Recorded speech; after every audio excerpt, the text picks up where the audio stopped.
Choice is the source of all creation. We choose and we create something. We have this weird point of view that things have been chosen for us. It's destined, it's destiny, it's karma, it's anything except choice. But the reality is every choice we've made has created what we live today. And if you change what you choose, what you have for tomorrow is different and greater and more amazing.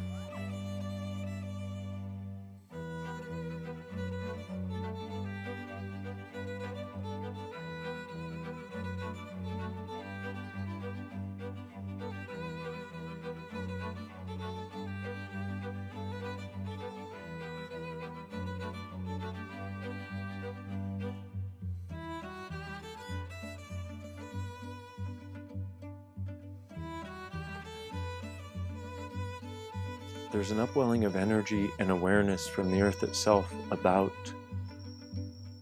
all of us that are seeking something different, and the incredible contribution we are that hasn't been acknowledged. We haven't been acknowledging it. We haven't been looking for it in ourselves. We haven't been willing to realize that we are a gift in some way that we don't even understand. And because it makes no sense, we end up invalidating it or never even seeing it.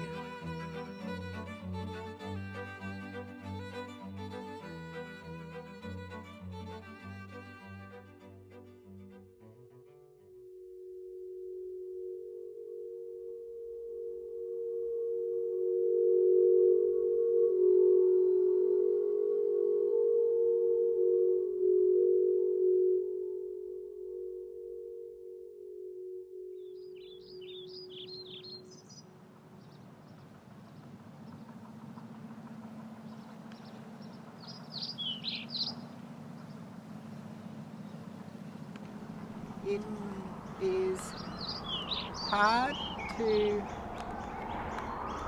believe, but I have been able to communicate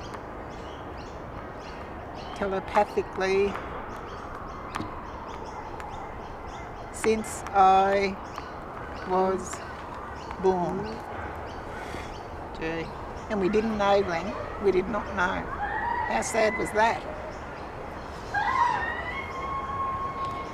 But great now, Mum. I am so happy for access coming into my world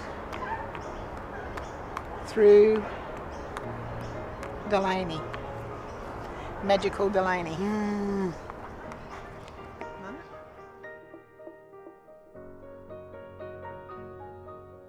So the thing that's most amazing about the bars to me is the fact that, what should be possible becomes possible. What is impossible, suddenly the reason for it being impossible changes or goes away, and then it becomes possible. There's this amazing gift that the bars are that accesses parts of us that nobody's ever acknowledged, including us, and few people ever see, including us. And what occurs is the doors open to a greater reality than what we think is actually so.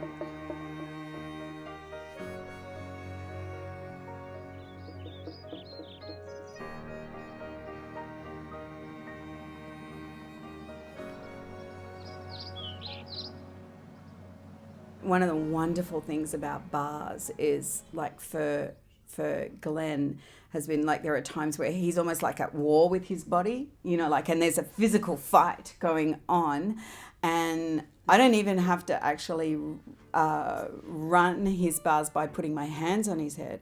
I can actually just energetically ignite those points, and that gives him peace with his body.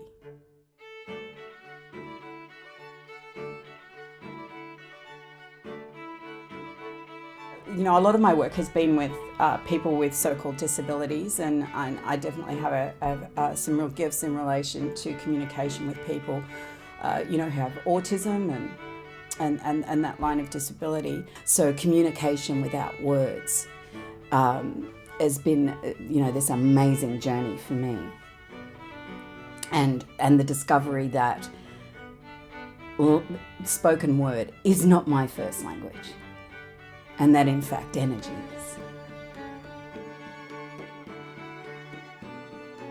Because I'm willing to be a space that allows this communication to actually be, and I don't project at him constantly, and what I discover is that our projections, because it's the same with us, and it highlights to a great degree how we all limit ourselves, because they're limited by the projections that we put on them.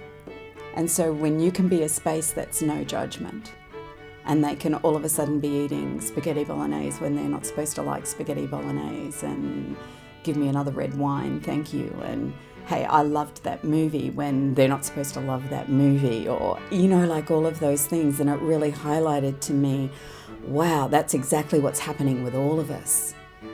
And with them, you can see it really strongly, because their lives are limited by often, they don't have the physical capability to move through the world on their own. They actually need support. They need physical support. They need, support to just bathe themselves, to feed themselves, and all of that.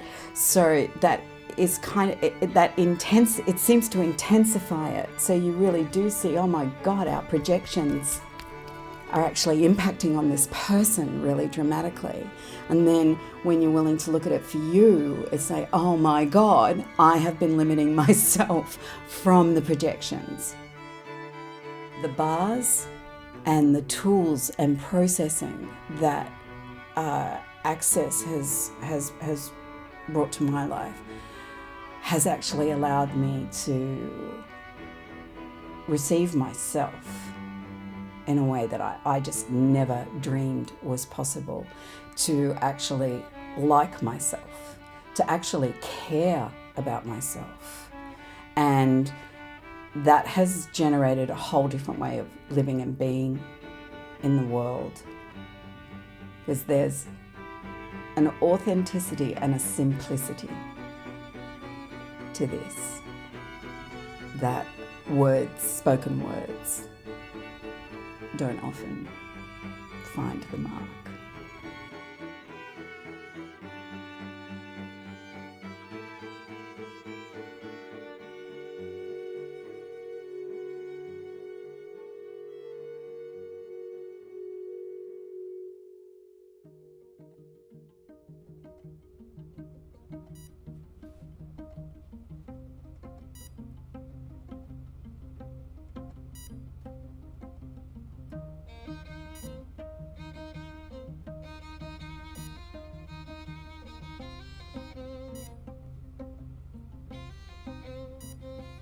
We could measure things that we couldn't measure 5 years ago.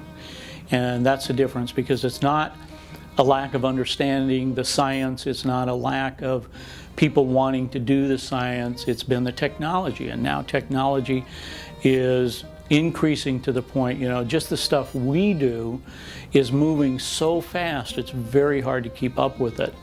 And so it's going to continue that way. It's technology that is the new currency. So in our clinic, we do brain mapping and work with people who have ADD, anxiety, depression. We work with professional athletes, improving performance there. We also work with veterans that have post-traumatic stress, and professional athletes who have had head injuries. And I guess this is where it's all been leading towards what we're doing with the Access Consciousness group.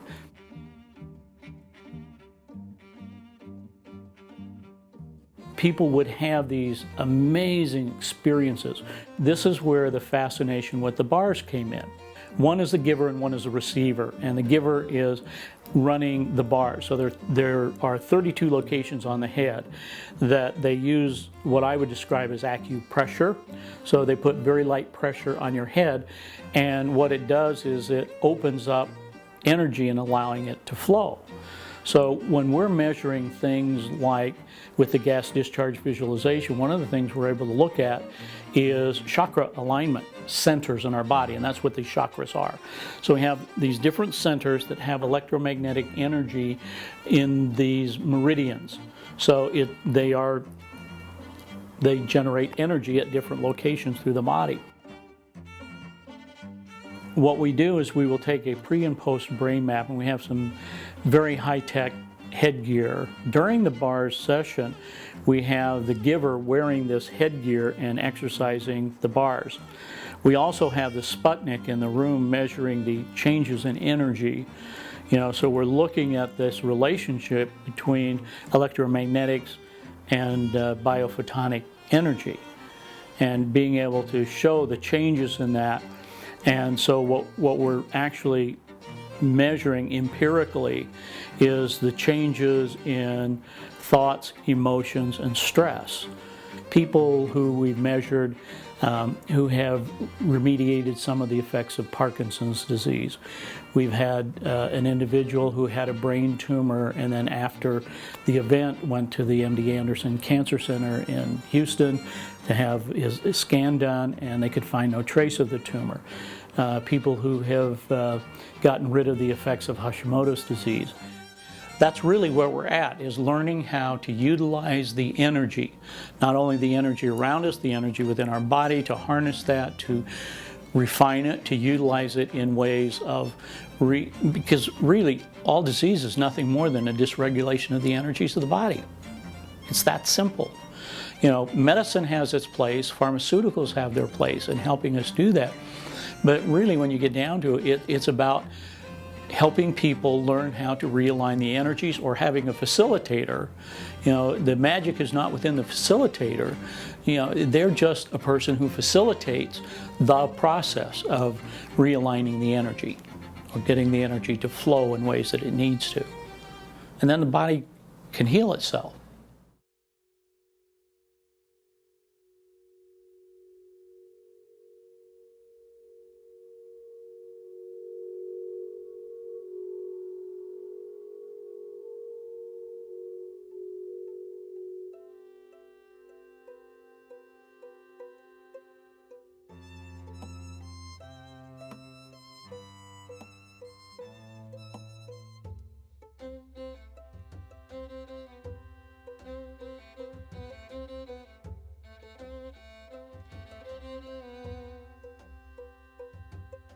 That's why I keep doing what I do. I work 12 hours a day, 28 days a month.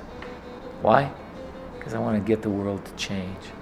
Because unfortunately, from my perspective, unless we change the world rather dynamically, we're not going to have a planet to live on. And consciousness changes all kinds of things. More consciousness, more possibility. More possibility, more choice. More choice, more question. More question, more contribution from the world, the universe. That's how I see it.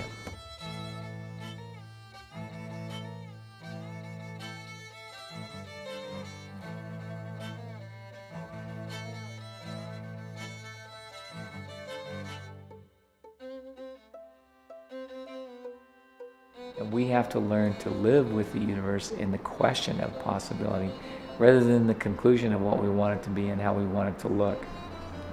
It's like I'm always looking from, okay, so what else is possible? What else can we create here?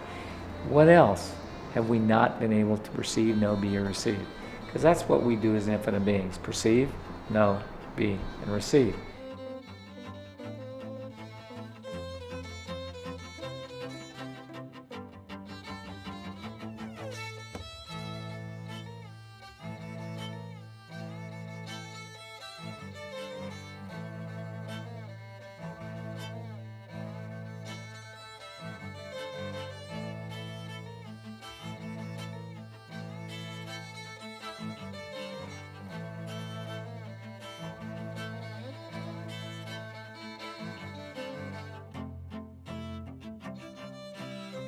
What are we aware of constantly that we act like we have no awareness of?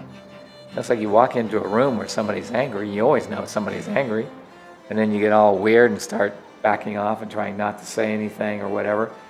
And it's like, that doesn't create, because you've come to the conclusion and the decision and the judgment and the computation that anger is something you can't change.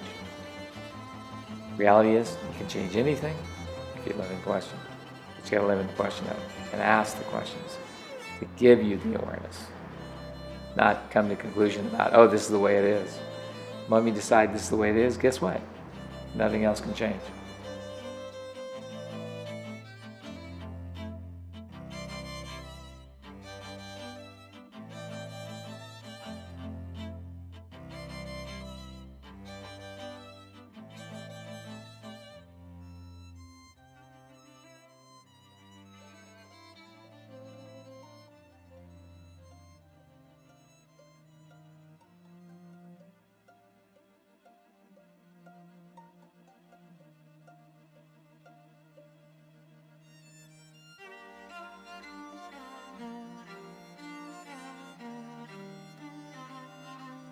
Bars are 32 different points on the head, and it's like a computer bank of all the thoughts, feelings, emotions, attitudes, and considerations you've ever had in any lifetime. They get stored in there.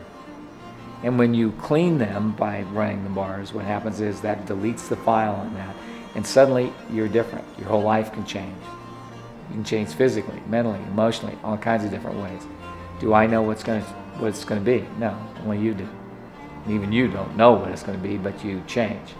And I watch people have these 32 different points run and watch them get up off the table different. And they never go back to being who they used to be. And that's the thing I love most about it, is nobody gets to go back to where they used to be. They only can move forward into what else they can be. And it's an amazing gift to give the world, but it's an amazing gift to give someone. For them to have that place where they could start to create their lives. And the one thing it does is it opens the door to receiving everything you actually know. And that, to me, is a gift that I've not found anywhere else on anything else I've ever done.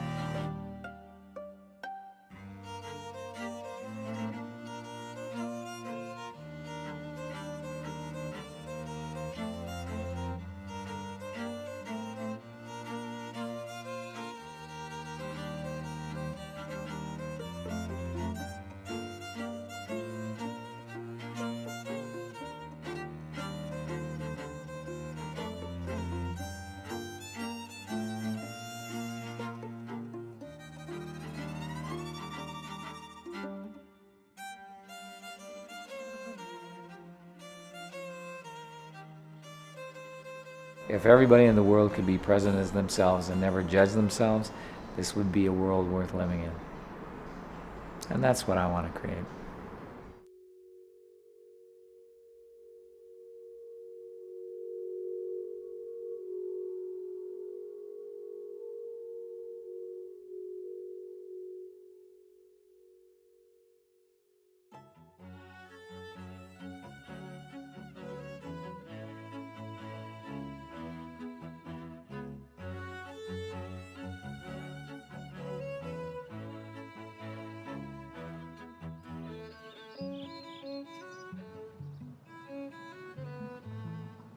One of the great gifts of the bars is actually giving people that space of where they can explore and expand their capacities with non-verbal communication.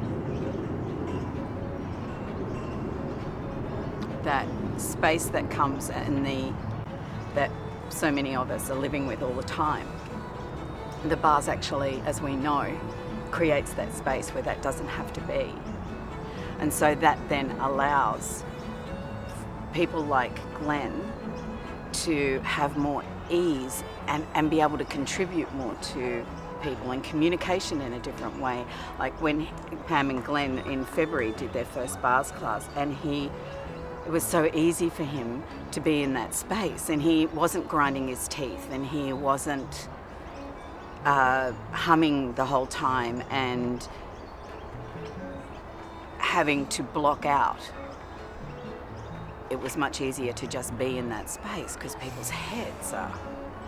And even as we're here now, you know, like he's really grateful that you came to a space in nature, as much for him, but for everybody else, for the whole team, because it allows that space to be much easier. And the team is very focused on what they're doing. And so there isn't continual extraneous crap going. So that makes it easier for him to actually be here and to not have to be in battle with that. So that space that is created with the bars is one of the greatest gifts to the planet in so many areas, and certainly in relation to communication beyond words. It's a really, you know, well, for both of us have the point of view, or is it an awareness, that, you know, this is the thing that's going to actually advance that capacity with great speed. And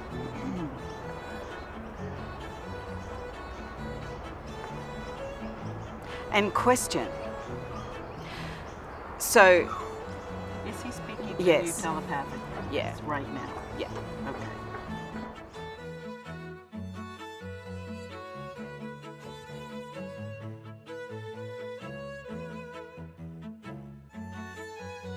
As a society, we will spend billions of dollars seeking happiness and billions of dollars trying to find peace. And yet, if you're willing to receive it, people that have been, you know, locked away because of their difference, because they're considered disabled or intellectually handicapped or whatever, you know, whatever the label is, what they can contribute to you and what you can contribute to them is astounding.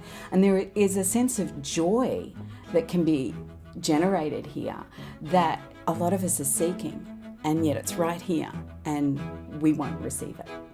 And we won't actually take the time to actually be with people that are different and receive that. This really is a paradigm shift, that people have to shift away from what they know to something different and talk about, you know, the laws of the universe and the quantum physics of things. And the law in physics basically says that energy that is vibrating, a thought, wanted or unwanted, has a particular vibration.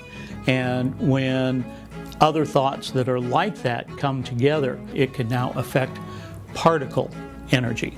So that's what creates our reality.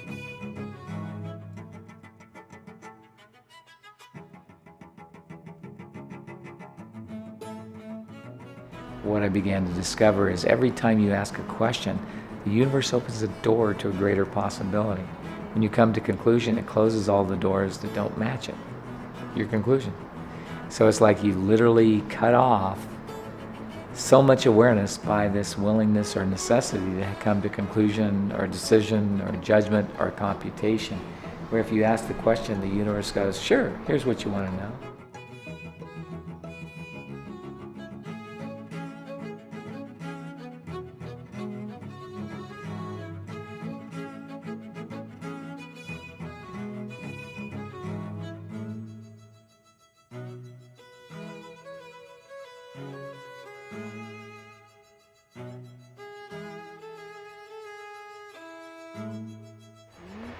It's never worried me much sitting in the corner. I have a big universe to play in. What's really great though is how much fun it is to be a part of the party and not to be sitting in the corner anymore.